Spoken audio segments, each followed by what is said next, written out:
How's it going, everyone? This is Jared from Yota Expedition. Today we're going to be taking a look at our black valances for the 5th Gen 4Runner. No, this isn't it. Ours are right here. So right here in front of me, we have the Yota Expedition front and rear matte black valances for the 5th Gen 4Runner. If your 4Runner came with those ugly silver valances and that's just not your style, our matte black valances are going to be a good option for you to upgrade to. Not only are our matte black valances cheaper than the OEM option, but the OEM option is actually a very glossy black, and it doesn't even match their own OEM grille.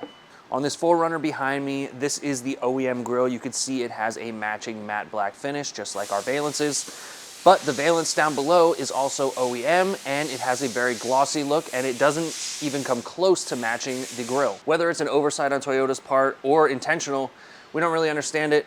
And ours are gonna look much better, and they're gonna match for you so that it doesn't look so awkward.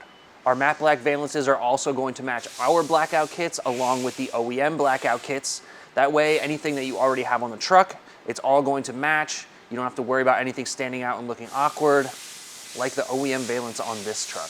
Another important thing to note about the Yota X valances, both front and rear, is that these do attach using the exact same clips and mounting points as the OEM ones do, so there's nothing to worry about there.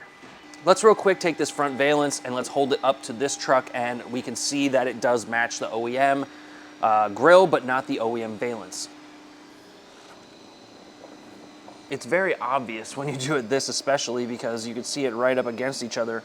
I don't know why Toyota did this. It seems really weird. Plus, you're gonna be paying way more for their OEM valance for it to not even match your grille.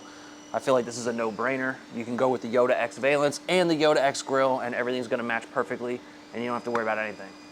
Another important note about these OEM black valances is that they do have these two little dimples. Now, these are important if you want to be able to line up your front and license plate if you're in a state that requires that. However, there's really no reason for these to be on the front. The Yota Expedition version doesn't have these dimples visible, so if you're not mounting a plate, you don't have this ugly eyesore out here forever and ever. But if you do need to drill the holes, you can drill them from the rear of our valance with the molding on the back, so you can line it up perfectly. So guys, don't pay more money for something that's OEM that's not even gonna match. Head over to yotaexpedition.com, grab yourself a set of the front and rear matte black valances that we have to offer. If you guys wanna see full install videos, we have them on our YouTube channel for both the front and the rear valance so that you don't have to worry about that. That's it for now. See you in the next one, and thanks for watching.